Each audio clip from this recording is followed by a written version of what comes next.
Welcome to the Cross Border Interviews, the show where we dive into the insights of municipal leaders from across Canada. Now, our mission on the show is quite simple: shine a light on the dedicated individuals who day in and day out work around the council table to shape the communities that we call home. This February 27th to March 1st, we traveled to Yellowknife, Northwest Territories to attend the Northwest Territories Association of Communities AGM. And while there, we sat down in person with municipal leaders from across the territory. And for today's episode, we chat with Ulato Mayor Pat Klenenberg. Across Canada, our cities, towns, villages, and rural communities are alive with stories waiting to be told. Stories of innovation and economic development, resilience in the face of the housing challenges, and the financial hurdles municipalities overcome every day. At the Cross Border Network, we bring these stories to life. From coast to coast to coast, we're connecting Canadians to the issues shaping our communities and showcasing the people working tirelessly to make them thrive. With your support, we can expand our reach, amplify more voices, and shine a light on the challenges and triumphs of municipal life. For as little as $3.99 a month, you can help us grow and continue sharing the stories that matter most. Join us today and be part of this important mission. Together, we can tell more stories, build stronger communities, and make a real difference. Support the Cross Border Network now. Visit www.crossborderinterviews.ca today. Very egalitarian society in the North. Garrett, thank you so much for sitting down with me. I'm going to ask a simple question to kick off this 15-minute cross-border interview. Where did your sense of duty to serve your community come from? Well, that's threefold. So first I'll start off with like a legacy aspect. My family's been around here since one side since 1952, the other side since 1957. Basically since it was like 210s playing in a brothel. And, I feel, that this place has given so much to my family that I had to give a part of myself back to it. There is a certain level of service that has been kind of ingrained to me through my family. The second part, as a 2S LGBTQ plus Métis, having somebody like me representing and being present in a public forum like this, I think is incredibly important. I remember when I was a kid, I was looking for somebody like me in this kind of position, and I couldn't see anybody for it. So I thought that was something I really wanted to contribute. And third, I like the work, like as weird as it sounds, talking about dogs, ditches, dumps, and dives is kind of my go-to cocktail conversations. So what made you ultimately decide to run for municipal politics? Because your family is well ingrained in this community, it's well ingrained in this territory. You could have chosen many different levels. You could have chosen federal, territorial, but you chose ultimately municipals where you wanted to start. What was that decision based on?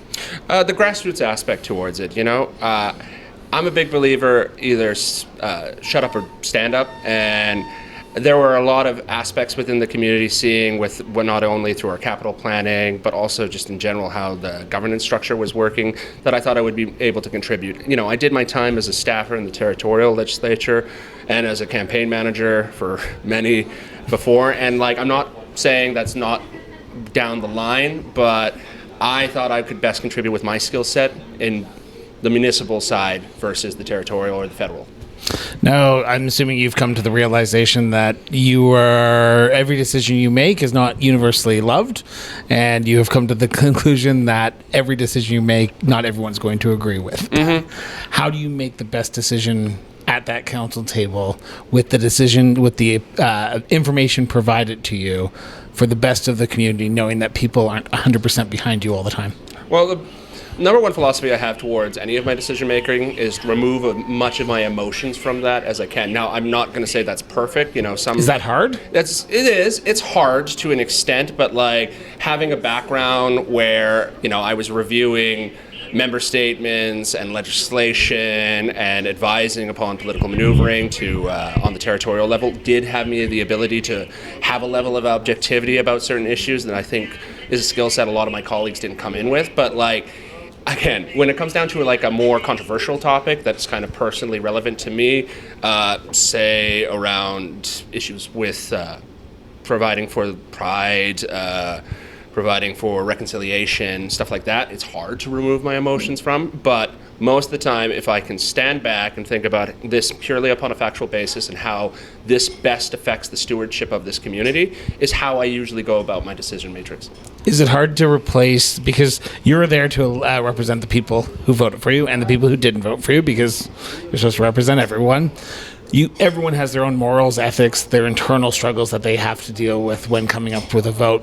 When you hear from residents and they tell you they want you to vote one way, they want you to decide one way, but your internal self goes, I think this is going to be a better path forward. Who wins in that internal conflict? Is it you or the voters?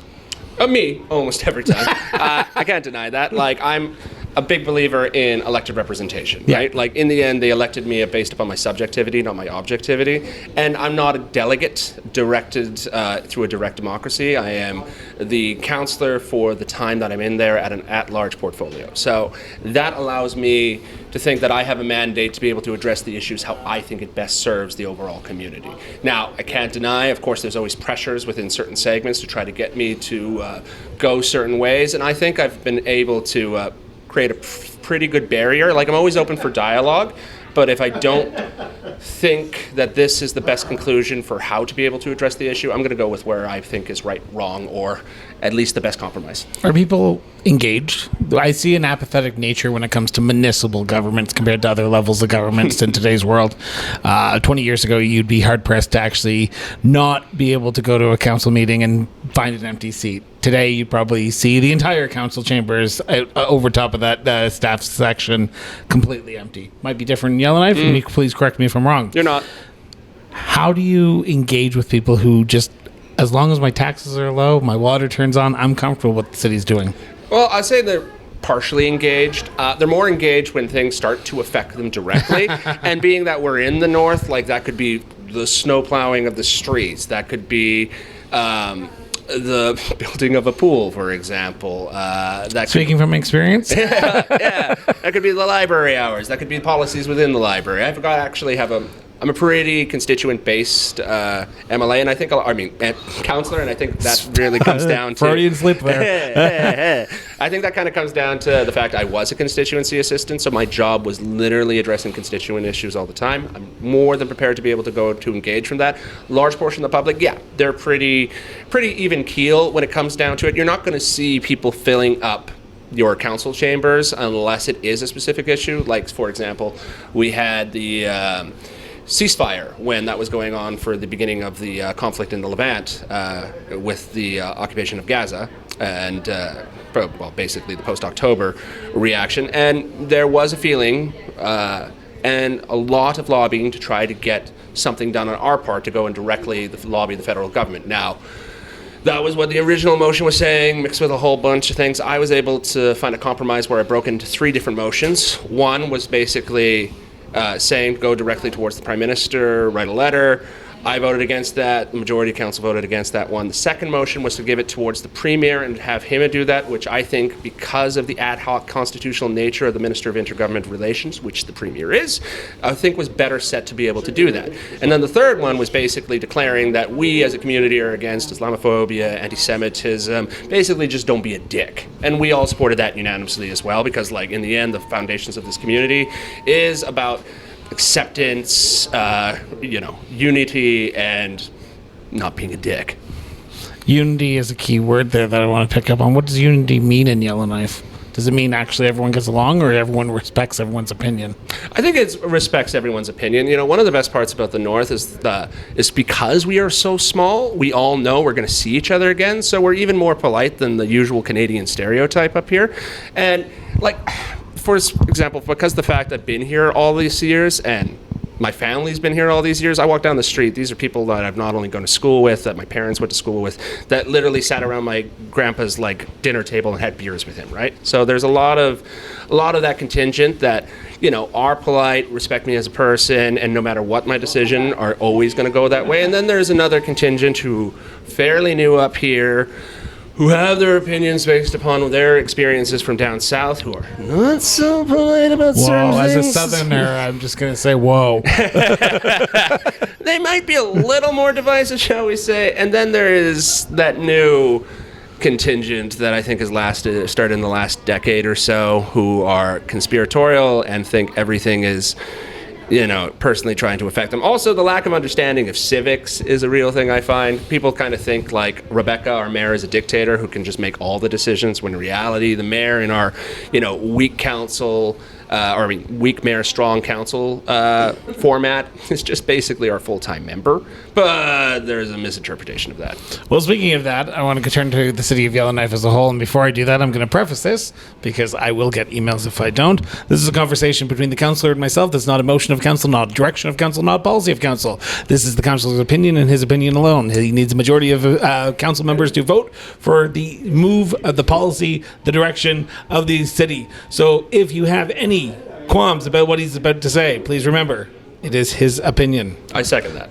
That being said, in your opinion, what do you see as the biggest challenge or challenges facing the city of Yellowknife today, as of recording this at the end of February 2025? Well, there's a few different things. Okay, let's starting top three. off is mostly our critical infrastructure. Everything is coming to its end of life all at once. Things that we originally estimated to be, for example, our lift station 1, 15 million. It came back to its first estimation came back at 43 million. So that was not an expectation. That really drained our capital budget. For another example would be our underwater submarine line that has been in the news quite recently. Like, I was actually just talking to a former mayor and a former councillor who are actually peer as non-members of the NWTAC today, and they were talking about originally when this came up on their first term, it was actually only going to be a $10 million capital project. So I was like, why aren't you doing that? It's only 10 times expanded? Just that, right? So it's drained us to a point where, for the first time in our history, as of next year, we are going to be in a $5 million capital reserve deficit. And that is not because we're spending like drunken sailors. That's just the reality that lots of councils have basically pushed it back so they can build shiny recreational facilities for legacy projects versus actually dealing with the things that actually matter, and that's our pipes, that's our wastewater, that's our drinking water. But I'm going to challenge you to play a little devil's advocate with you. That's not the sexy stuff, though. The drinking water, the pipes, the underground infrastructure, because no one sees that, right? True. So they go, where's my money going? They're not seeing that. They're seeing the big giant facilities, the rec centers, the libraries. So how do you get people engaged to understand that we need to start investing in things that really you don't really see, and you can't really put a tangible vision on why that $7 million pipeline is in there? Well, that comes to the responsibility of a councillor. Like, to advocate for these specific corporate critical issues is our major responsibility to advocate towards the community. Part of leading is moving the community with you on these issues and not just letting you sit back and hopefully not get a freak out at like a public forum here, right? My job is to literally have conversations not only within like social media, not only within the council chamber, but when I'm in the grocery store and somebody is coming up to talk to me and they're like, oh, my taxes. Well, let me explain to you why your taxes are going this way.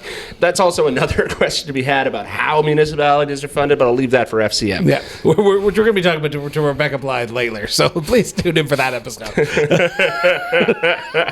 But I guess a second most important thing is also to be ready for the reality of our current situation dealing with climate change. The Northwest Territories is on the front line of climate change.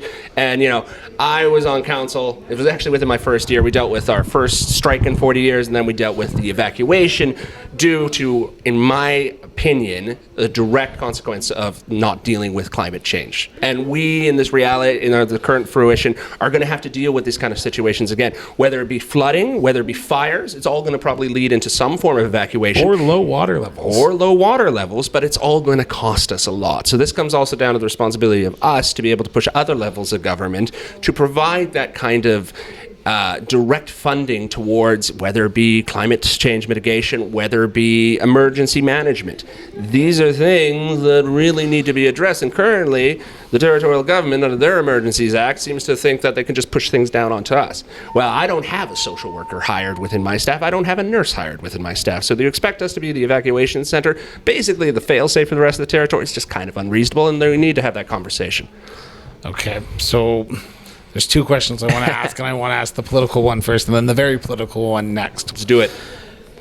You're living climate change day to day. Mm-hmm. You're seeing it on the front lines. Mm-hmm.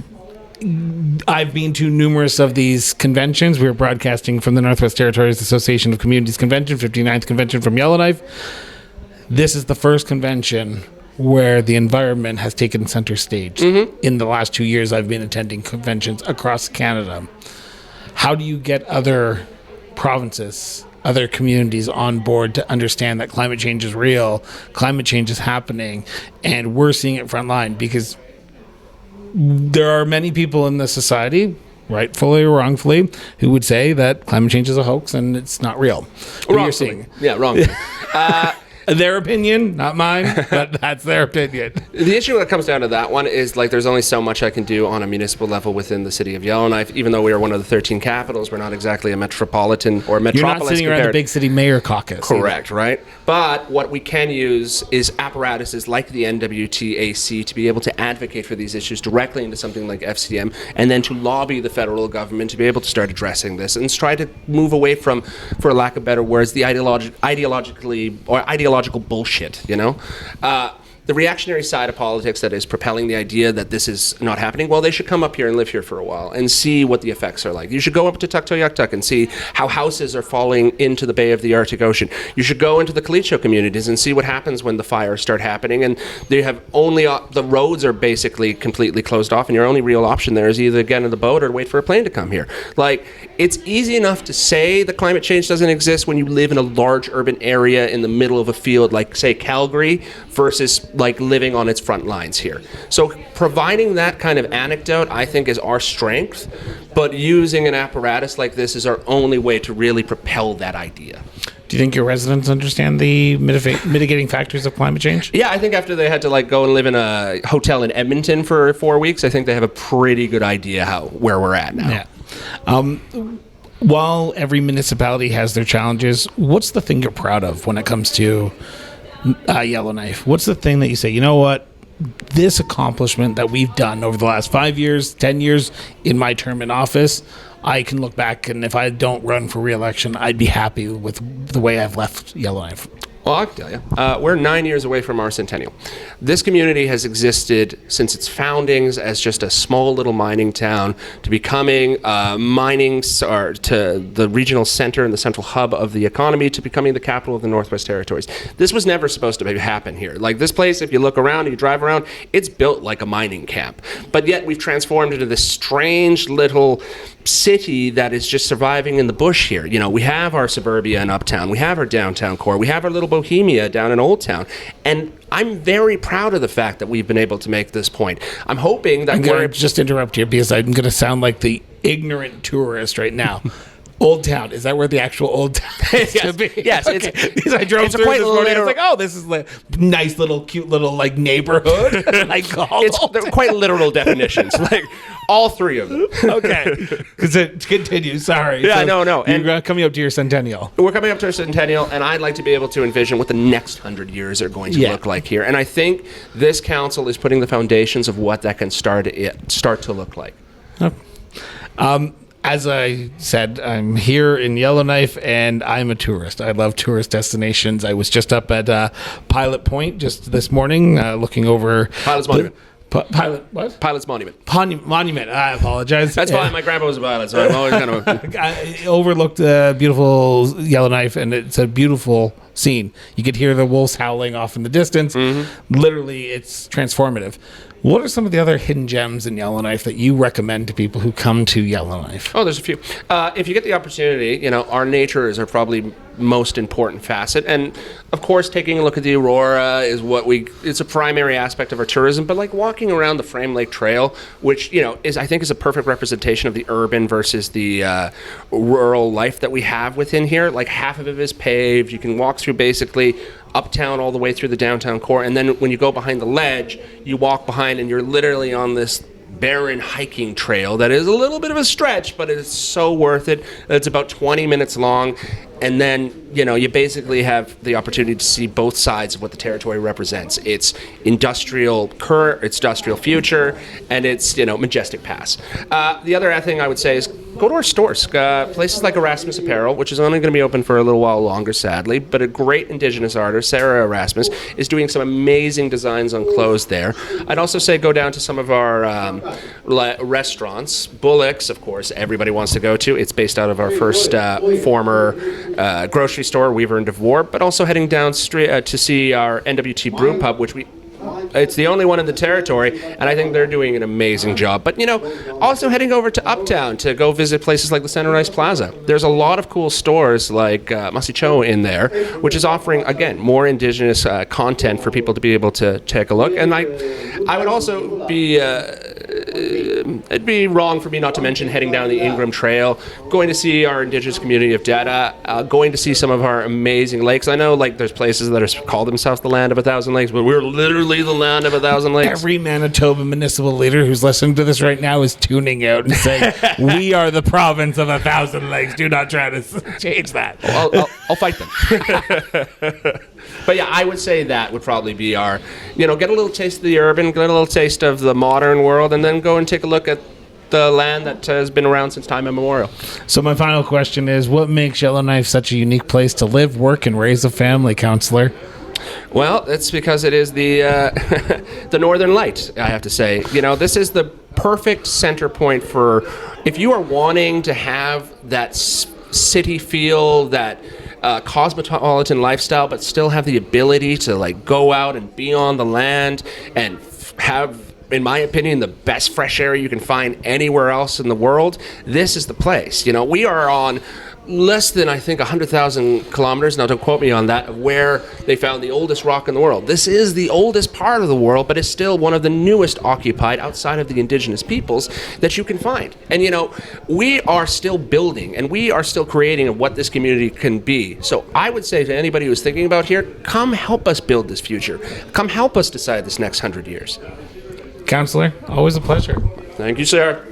We want to thank our guests for joining us today and sitting down with us at the convention in Yellowknife from February 27th to March 1st at the Northwest Territories Association of Communities Convention. Thank you so much. And thank you for tuning in for another episode of Cross Border Interviews. Now, we hope you've enjoyed today's conversation and gained some valuable insights. To stay in the loop with all of our latest episodes or catch up on past episodes, don't forget to subscribe to the show on your favorite podcast platform, YouTube, or follow us on social media. For even more content and learn more about the stories and people we feature here on this show, visit us online at crossborderinterviews.ca. Your support means the world to us, so share this episode with your friends, your family, and even your community, and help keep the conversation going. Until next time, stay informed, stay engaged, and we'll see you back here for a new episode of Cross Border Interviews soon. Till then.